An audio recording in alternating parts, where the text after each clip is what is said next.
उस रक्त को किसी ने नहीं देखा। भगवान की 16,108 रानियां खड़ी हैं, किसी ने नहीं देखा, परंतु भगवान की जो बहना थी द्रौपदी, उन्होंने देख लिया। सभी ने अपने वस्त्रों की चिंता की, कहां से वस्त्र लाऊं, परंतु इतने महंगे महंगे वस्त्र को कैसे फाड़ूं। द्रौपदी ने चिंता नहीं की। मैया द्रौपदी ने अपने साड़ी में से एक तरफ से फाड़ा और भगवान की उंगली में वस्त्र को लपेट दिया। भगवान की आंखों में आंसू आ गया। कहा, जा बहन, जिस दिन तुझे जरूरत पड़ेगी इस वस्त्र में जितने तार हैं, जितने धागे हैं, इतनी ही साड़ियां तुझे प्रदान करूंगा। और जब भगवान दर्शन देने के लिए आए द्रौपदी को, दुशासन चीर हरण कर रहा था, भगवान ने वस्त्रावतार लेकर के अपनी बहन द्रौपदी की रक्षा की है। साड़ी बीच नारी है कि नारी बीच साड़ी है, साड़ी ही की नारी है कि नारी ही की साड़ी है। द्रौपदी ने भगवान को याद किया, भगवान ने दर्शन दिए। अब यज्ञ में कोई कार्य रह गया। अब भगवान श्री कृष्ण ने भीम से कहा, भीम बाहर जाओ, कोई व्यक्ति भूखा तो नहीं रह गया इस यज्ञ में, कोई संत, कोई ब्राह्मण, कोई रह तो नहीं गया बिना भोजन बिना प्रसाद लिए। भीम बाहर गए, कोई नहीं दिखा। एक कोढ़ी संत बैठे हुए थे। कोढ़ी संत, भीम ने आकर के बताया, प्रभु एक संत हैं, कोढ़ है उनके शरीर में, उन्होंने भोजन नहीं किया है। कहा, उनको सम्मान के साथ अंदर लेकर के आओ। अंदर लेकर के आए, संत को सुंदर आसन दिया, बैठाया। आसन दिया और जब बैठाया, द्रौपदी अपने हाथों से भोजन परोस करके लाई। सारा भोजन मिक्स कर लिया। बड़ी थाली थी, अलग अलग कटोरियां थी, 4-5 सब्जी थी, चटनी थी, सब कुछ था। अब संत ने सब कुछ मिला दिया और खाने लगे। द्रौपदी के मन में घृणा आ गई। जब तक कहीं आप भोजन करने जाओ, जब तक आप ये नहीं कह दोगे कि मैया भोजन बहुत सुंदर बना है, तो मैया देखती रहेगी। आप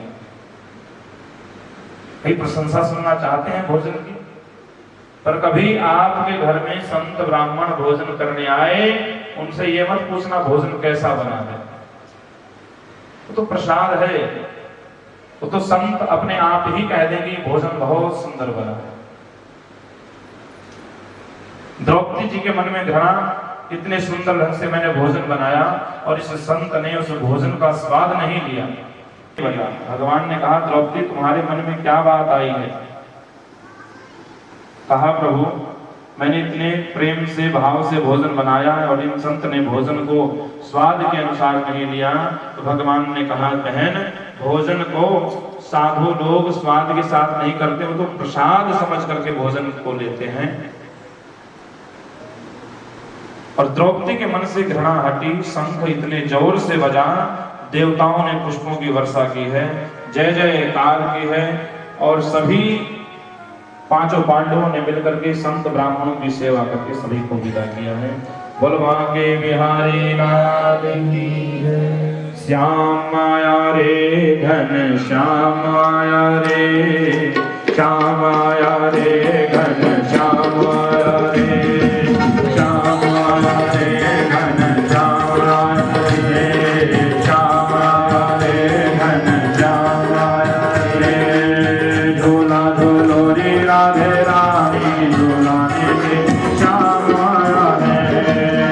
झूला झूलो रे राधे रानी, श्याम आया रे, श्याम आया, श्याम आया, श्याम आया रे।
बाजे मुरलिया, कान्हा के होठों पे बाजे मुरलिया, मुरली की तान सुनाने हरे श्याम आया है, मुरली की तान सुनाने हरे श्याम आया है, श्याम आया श्याम आया श्याम आया रे, श्याम आया श्याम आया श्याम आया है, झूला झूलो रे राधे राधे झूलाने श्याम आया है, झूला झूलो रे राधा रानी झूलाने श्याम आया है,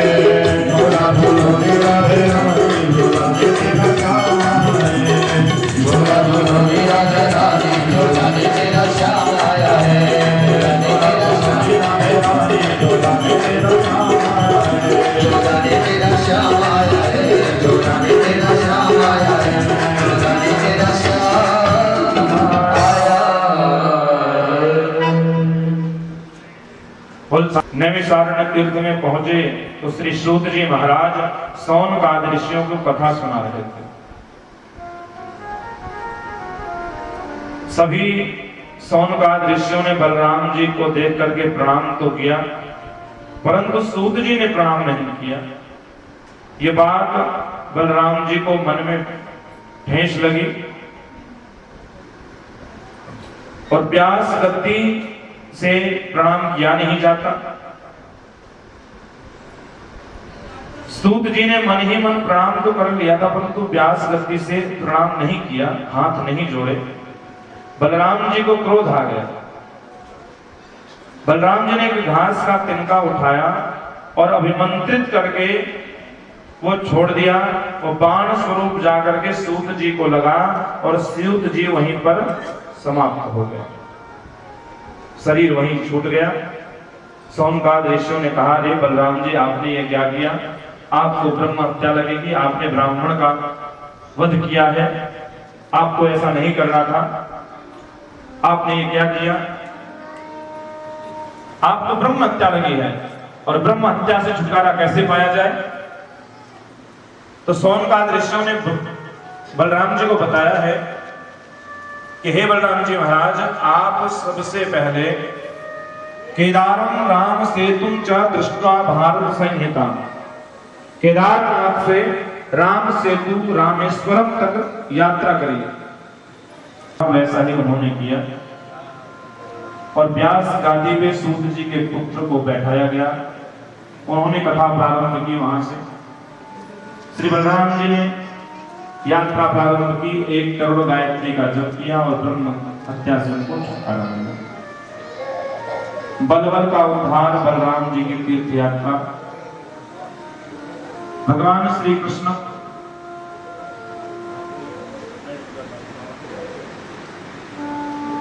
कि एक एक लीला ऐसी है,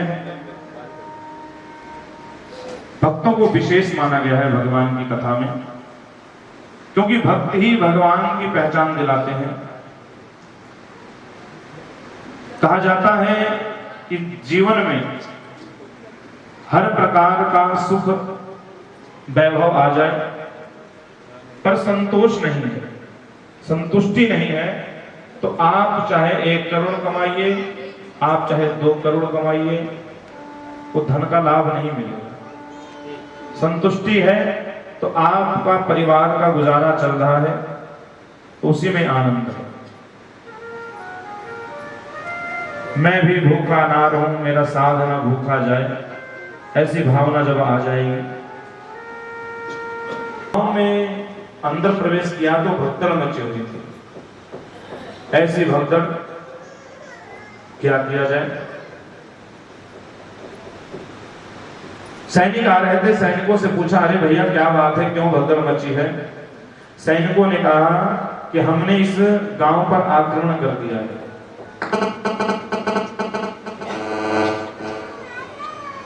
हमने इस गांव पर आक्रमण किया है। कहा पीछे कौन आ रहा है? कहा हमारे महाराज पीछे आ रहे हैं। कहा आज आने दो उनको। सैनिक ने कहा आप बीच में से हट जाइए, नहीं तो रथ बहुत तेजी से आ रहा है। कहा आने दो। संत बीच रास्ते में खड़े हो गए और राजा आया। राजा ने रथ रोका, संत से कहा बाबा हट जाओ, हमें आगे जाना है। कहा आगे क्यों जा रहे हो? कहा मैं इसने इस गांव पर आक्रमण कर दिया है, इस गांव को जीतने आया हूं। कहा उसके बाद क्या होगा?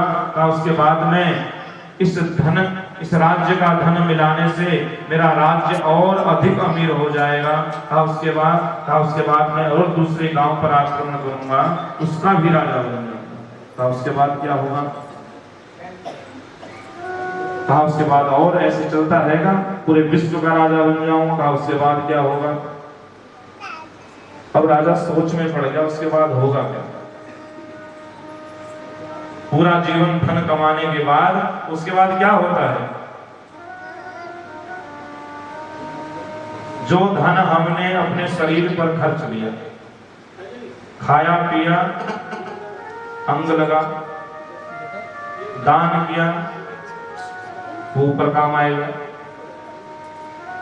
और बाकी पड़ा, जंग लगा, तिजोरी में धन दाब करके रखा है, जो हमने अपने शरीर पर लगा लिया, जो हमने दान पुण्य कर लिया, बाकी जो बचा है हम तो चौकीदार बनकर के उसकी रक्षा कर रहे हैं, चौकीदारी कर रहे हैं आने वाली पीढ़ी की। संत ने कहा बेटा उसके बाद जाना तो पड़ेगा एक दिन। कहा हाँ गुरुदेव जाना तो पड़ेगा। पूरे भारत का मालिक मान लो, प्रधानमंत्री को मान लो, पूरे भारत का मालिक होने के बाद भी एक कमरे में सोना पड़ता है, इतना धन, फिर भी मन की इच्छाएं समाप्त नहीं होती। एक राजा की भी ये धारणा होती है कि मैं दूसरे राज्य को जीत लूं, मेरे पास इतना धन हो कि मैं उसका प्रयोग कर सकूं। परंतु प्यारे एक दिन हमें यहां से जाना है, उसकी व्यवस्था भी करनी है।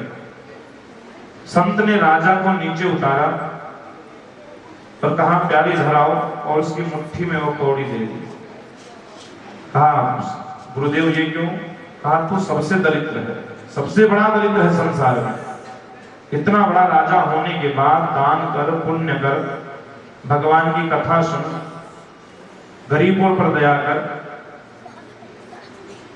राजा संत के चरणों में गिर गया और कहा हे गुरुदेव मुझे क्षमा कर दीजिए। अपनी सेना को ले गया और भगवान का भजन करने लगा। गोधन गज धन वाज धन और रतन धन खान, जब आवे संतोष धन सब धन धूरी समान। जब संतोष धन आ जाएगा तो सारा जो धन है वो धूल के समान ही दिखाई पड़ेगा।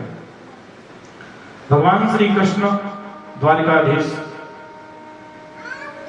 इनके एक परम मित्र हैं। परम मित्र कृष्णस्यासीत् सखा कश्चित्, ब्राह्मणो ब्रह्मवित्तमः, विरक्त इन्द्रियार्थेषु प्रशांतात्मा जितेन्द्रिय। ब्राह्मण श्री सुदामा जी महाराज, वैसे ही इनकी पत्नी, जो स्वभाव सुदामा जी के अंदर वही भाव पत्नी के अंदर। दरिद्राशीद मानासा वेपमाना विगम्य च, दरिद्रता। श्री सुदामा जी महाराज भिक्षा मांगते थे, एक घर में जाते थे, मिल गया ठीक है, नहीं तो वहीं से वापस आ जाते थे। चार चार पुत्र, ये नहीं सोचते थे कि घर में पत्नी है, पुत्र है, उनका क्या होगा। ऐसी दीन अवस्था श्री सुदामा जी महाराज की। एक अन्न का दाना घर में नहीं। छोटे छोटे बच्चे जब रात्रि हो जाती कहते मैया बहुत जोरों से भूख लगी है, कुछ भोजन खिला दो। सुदामा जी की धर्म पत्नी मैया सुशीला चूल्हे पर पानी उबलने को रख देती और ढक देती उसे। पानी उबलता रहता, पुत्र कहते मैया भूख लगी है, माँ कहती बेटा अभी भोजन तैयार हो रहा है। बेटा फिर कहता मैया भूख लगी है। माँ कहती भोजन तैयार हो रहा है। बच्चे कहते कहते सो जाते और उस चूल्हे में जो पानी उबल रहा है वो पानी सूख जाता। सुदामा जी भजन करते रहते, ऐसी अवस्था में भजन करते रहते और जब भूख लगती एक लोटा पानी लेते और नीचे उतार देते। श्री सुदामा जी महाराज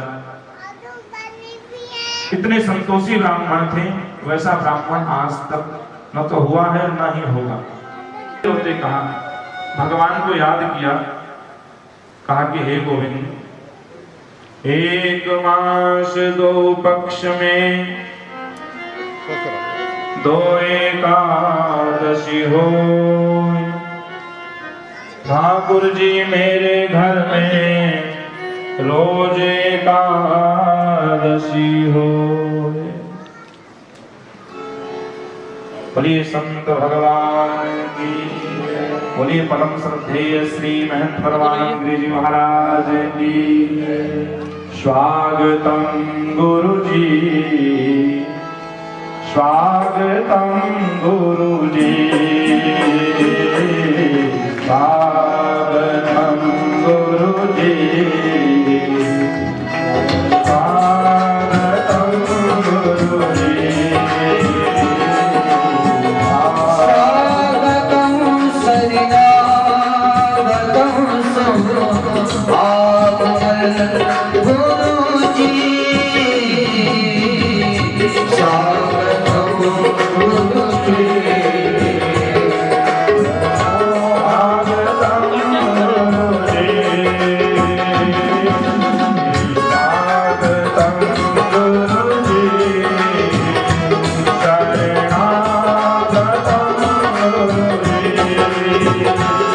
लिखने वाले तुहों के दयाल लिख दे, लिखने वाले तुहों के दयाल लिख दे, मेरे हृदय में सतगुरु का प्यार लिख दे, मेरे हृदय में सतगुरु का प्यार लिख दे, लिखने वाले लिखने वाले लिखने वाले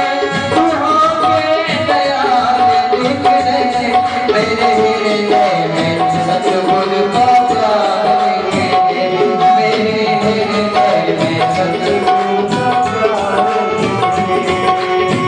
आका में लिख दे जो सेवा गुरु की, आका में लिख दे जो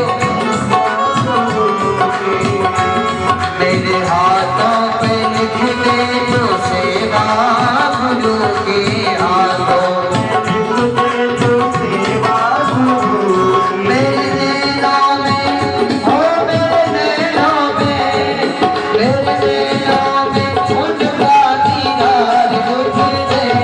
मेरे हृदय में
संसार छोड़ना, एक पल दिखला दो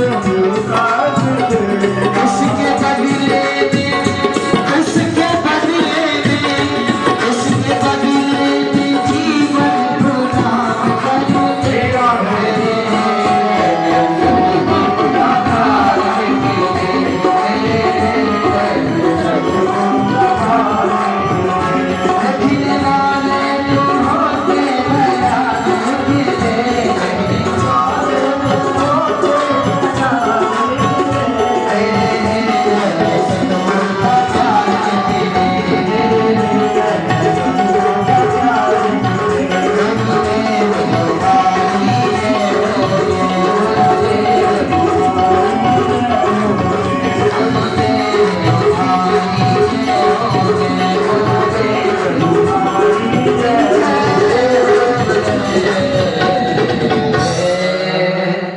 बोले बाबा प्रसाद गिरी महाराज की जय। हम तो अपनी चिंता करते हैं, है ना, परंतु जो संत होते हैं, गुरुदेव होते हैं, वो अपने भक्तों की चिंता करते हैं। कल बात हुई थी, तबीयत बहुत ढीली थी, मैंने बात की, पर संत शरीर समाज के लिए होते हैं, जो अपना तपस्या की, अपना अनुभव समाज को देना। दिल्ली वाले बड़े सौभाग्यशाली हैं, श्री मनीष जी, राजकुमार जी महाराज जी आए हैं। तो आइए श्रीमद् भागवत कथा की ओर सुने थोड़ा। श्री सुदामा जी महाराज भगवान के परम भक्त। सुशीला ने कहा कि प्रभु, एक मास 2 पक्ष में 2 एकादशी होए, ठाकुर जी मेरे घर में रोज एकादशी होए। हे ठाकुर जी, मेरे घर में रोज एकादशी का व्रत होता है, घर में कुछ खाने को नहीं है। सुशीला जी बार बार सुदामा जी से कहती हैं कि हे स्वामी जी, हे पतिदेव, आप अपने मित्र के पास क्यों नहीं जाते? मित्र के पास जाइए, मित्र के पास जाने से कुछ सहयोग मिलेगा। सुदामा जी स्वाभिमानी थे, नहीं जाना चाहते थे, तैयार तो हुए परंतु मन से नहीं जाना चाहते। श्री सुदामा जी पत्नी के बार बार कहने पर तैयार हो गए। मन में विचार आया कि मित्र के पास जा रहा हूं, कुछ लेकर के जाऊं, क्या लेकर के जाऊं, घर में कुछ है भी नहीं। पहले संतों के पास जाते थे, गुरु के पास जाते थे, मित्रों के घर जाते थे, संबंधी के घर जाते थे, कुछ लेकर के जाते थे, है ना। आजकल क्या है, हम आएंगे तो क्या खिलाओगे, जब आओगे तो क्या लाओगे, बोलवागे बिहारी आए।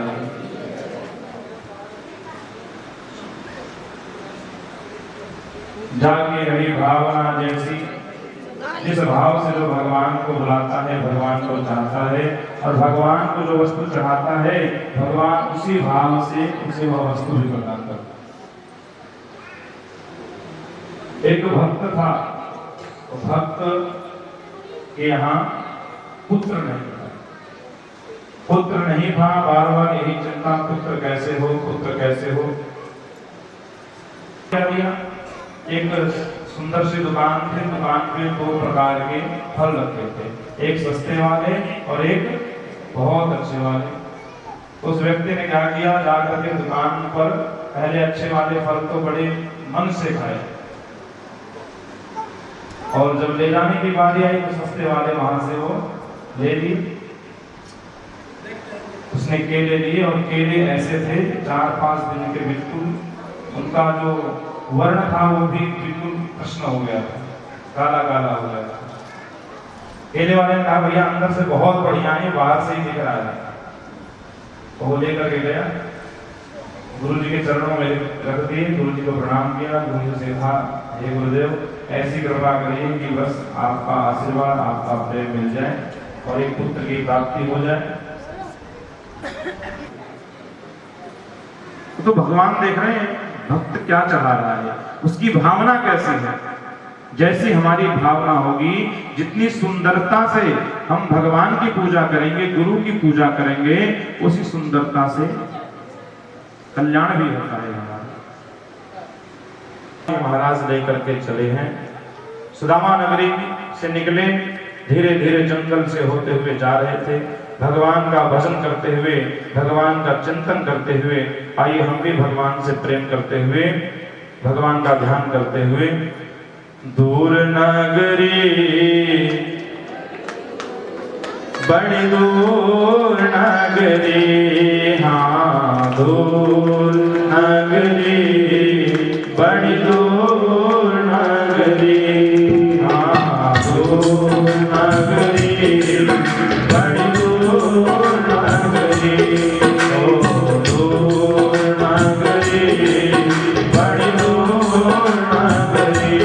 कैसे आऊं रे कन्हाई, कैसे आऊं रे सावरिया, तेरी गोकुल नगरी बड़ी दूर नगरी, दूर